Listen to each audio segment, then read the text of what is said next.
En tout cas, pour moi, c'est une démarche stratégique, très stratégique de Bassirou Diomaye Faye, président du Sénégal et président en exercice de la CEDEAO. Je pense que la CEDEAO venait juste de faire sa 69e session au niveau de la Sierra Leone. Il y a eu des décisions qui ont été prises.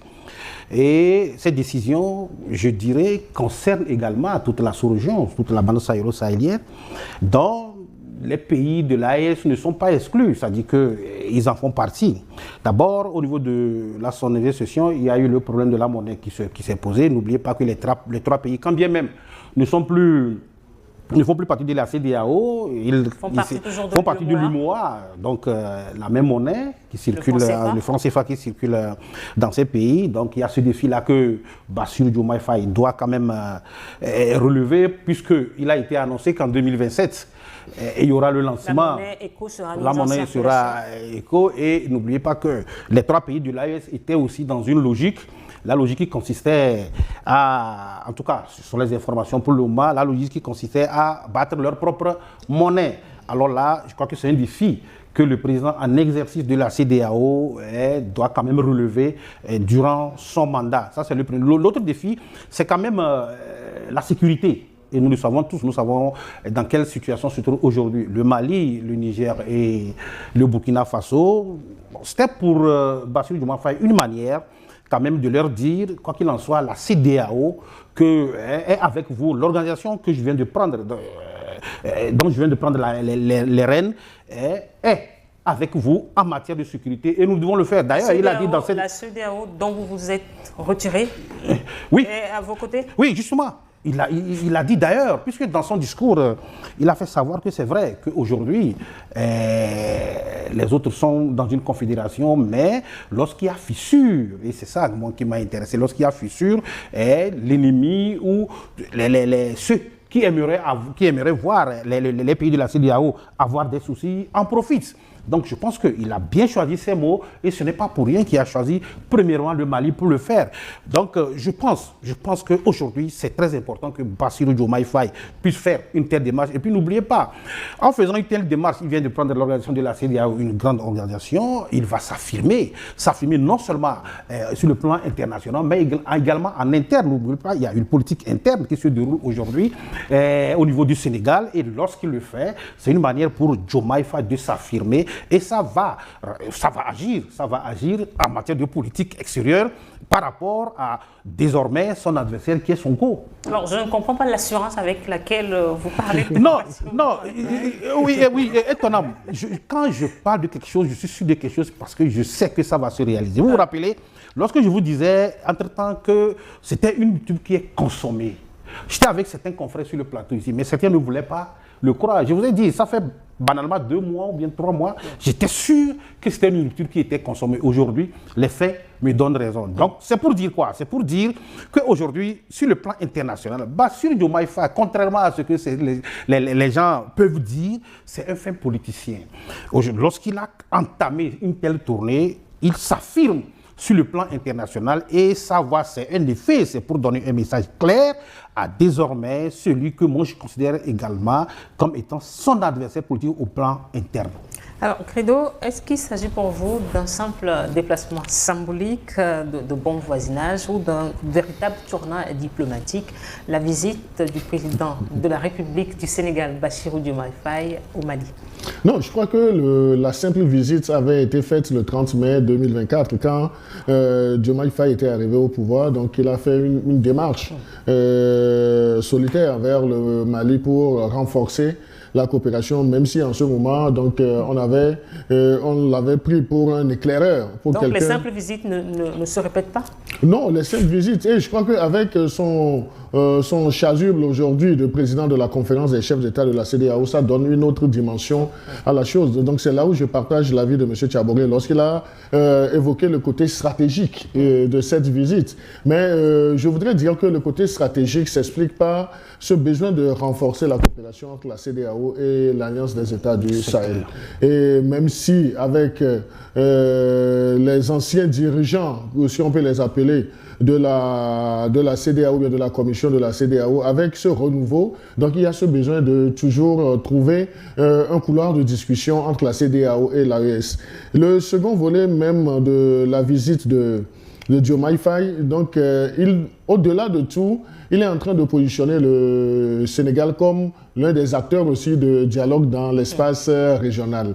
Et ce n'est pas pour rien s'il a fait comme priorité les questions, les grands sujets de la sécurité, de la lutte contre le terrorisme et également l'intégration sous-régionale. L'intégration sous-régionale passe également par l'association des États de l'AES dans cet espace de la CEDEAO. Donc là, il est en train de dérouler un tapis et c'est ce qui fait la grandeur d'un homme politique. Et vous savez, ce n'est pas fortuit que Bassirou Diomaye Faye se retrouve aujourd'hui à la tête de l'organisation qu'est la CEDEAO. Qu'est-ce qui a milité en sa faveur? Qu'est-ce qui a milité en sa faveur? Donc je crois que les soubresauts même au niveau de son pays, avec le mauvais comportement d'Ousmane Sonko à un certain moment, avec toutes les flèches qu'il a reçues. On ne peut pas parler de la visite de Bassirou Diomaye Faye au Mali sans évoquer la politique Bassirou Diomaye Faye, non.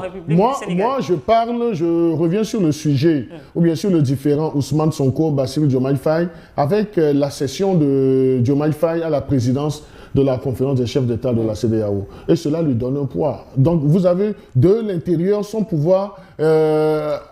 On a tenté de le fragiliser autant que possible. Aujourd'hui, il a cette casquette de la sous-région ouest-africaine. Donc c'est dire que au-delà de tout, la façon dont il conduit la politique extérieure du pays plaît ou bien reçoit l'assentiment d'autres puissances de la région. Donc cela a milité en sa faveur. Maintenant qu'il a ce soutien ou bien ce poids politique dans l'espace CEDEAO, donc il va falloir qu'il puisse l'utiliser à bon escient. L'utiliser à bon escient, et vous l'aurez à Freetown la dernière fois, c'est quelqu'un qui avait un langage de rassembleur. Et là, cela va avoir des effets aussi bien sur le plan national que sur le plan international. Et quand on parle de l'international, je me cantonne pour le moment dans l'espace CEDEAO. Sur le plan national, vous allez voir qu'avec son ascension à la tête de la CEDEAO, le langage politique va changer à l'intérieur. Donc l'expression des verbes de la part de ses concurrents ou bien de ses adversaires politiques va s'effriter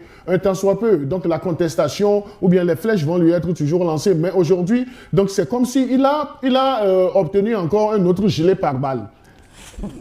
Alors, Bourhaïma, le fait de cumuler la casquette de président du Sénégal et celle de président en exercice de la CEDEAO est-il un atout pour réconcilier les deux blocs, la CEDEAO et l'AES? C'est un atout. Je crois que Bassirou Diomaye Faye, entre-temps, avait été désigné, bien avant même qu'il soit président de la CEDEAO, il avait été désigné, en plus de 2 chefs d'État, pour pouvoir mener une médiation entre la CEDEAO et Togolais et l'AES, au temps chaud. Donc aujourd'hui... Togo a 2 présidents, duquel vous parlez? Non, on parle du président du Conseil.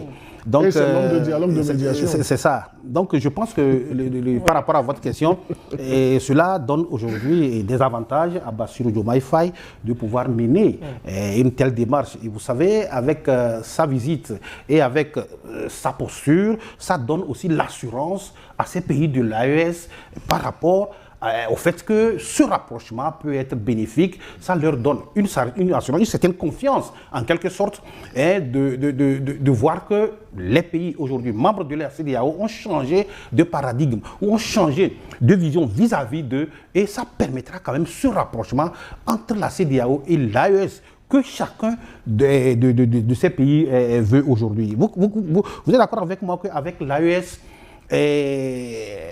ça peut être irréversible. C'est vrai que certains ont encore espoir pour dire que l'AES peut, du jour au lendemain, peut-être disparaître. Les 3 pays pourraient revenir au sein de la CEDEAO. Aller au-delà du rapprochement. Ce que moi je dis, que pour le moment, je ne vois pas cette assertion. C'est-à-dire que l'AES, les 3 pays reviennent au sein de la CEDEAO. Mais ce qui est intéressant, c'est qu'il faudrait travailler en sorte que la CEDEAO et l'AES puissent quand même avoir un rapprochement, pour avoir des idées pour combattre ce qui aujourd'hui est devenu un fléau dans nos pays, c'est-à-dire le terrorisme. Je crois que c'est ça qui est le pilier, et Bassirou Diomaye Faye, par rapport à sa position aujourd'hui, je pense, peut faire ce travail. C'est un homme de sang-froid, moi, je l'ai analysé. C'est un homme de sang-froid, mais politiquement bien assis, politiquement bien cultivé. Et il saura choisir les mots, choisir ce qu'il faut pour que ce rapprochement entre la CEDEAO et l'AES puisse être une réalité. Quoi qu'il en soit, aujourd'hui, on voit qu'au sein de la CEDEAO, ce ne sont pas tous les pays qui a un peu, je dirais, des différends, entre guillemets, avec les États de la CEDEAO. Donc ça veut dire que si ils travaillent bien, les gens de l'AES sont également des autorités qui sont bien réfléchies et qui savent qu'ils ont besoin également des pays de la CEDEAO pour aller quand même à cette lutte contre ces fléaux qu'est le terrorisme. Pourquoi avoir choisi Bamako et non Niamey ou Ouaga? Non, je crois que je ne suis pas dans les secrets des dieux, mais moi, c'est une analyse que je fais. Je pense que c'est une bonne chose, parce qu'il a dit que récemment, il y a eu les attaques au niveau de Bamako, mais en choisissant Bamako, moi, je pense qu'il a choisi tout le monde. Je ne sais pas, c'est le président Ibrahim Traoré qui est aujourd'hui le président en exercice de la Confédération, si je ne me trompe. Donc, en choisissant Bamako, ce n'est pas pour rien. Il a peut-être ses propres arguments, mais je pense qu'en choisissant Bamako, il a choisi pratiquement les 3 pays de l'AES. Credo, le Mali